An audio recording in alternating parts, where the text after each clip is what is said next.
বাঁশ বাগানের মাথার উপর চাঁদ উঠেছে ওই।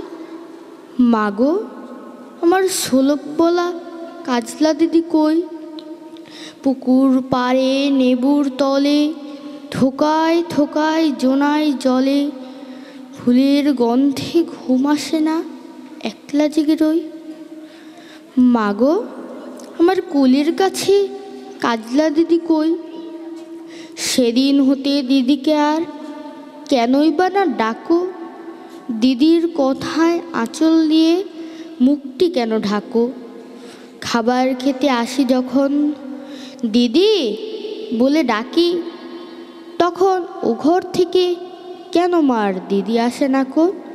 আমি ডাকি, তুমি কেন চুপটি করে থাকো? বলো মা, দিদি কোথায় গেছে? আসবে আবার কবে? কাল যে আমার নতুন ঘরে পুতুল বিয়ে হবে। দিদির মতন ফাঁকি দিয়ে আমিও যদি লুকোই গিয়ে, তুমি তখন একলা ঘরে কেমন করে রবে? আমিও নাই, দিদিও নাই, কেমন মজা হবে। ভুঁই চাপাতে ভরে গেছে শিউলি গাছের তল। মারাস নে মা, পুকুর থেকে আনবি যখন জল।